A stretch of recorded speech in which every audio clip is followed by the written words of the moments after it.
In today's video, I'll teach you how to enable Emergency SOS on Android device. First of all, launch open settings. You can see over here settings has been opened. Initially, you'll be led to this kind of interface.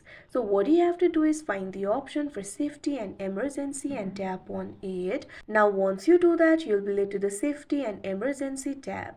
What you have to do is tap on this option Emergency SOS that you can see on the screen. Now you can see over here you'll be able to access Emergency SOS settings. Right over here you'll be able to find this option for use Emergency SOS. What you have to do is toggle this button on. Now in order to use the SOS during the emergency, what you have to do is press the power button quickly 5 times or more. After that the actions will be started and you'll be able to use the Emergency SOS. So that is how you use Emergency SOS on Android. I hope you found this video helpful. Thank you for watching.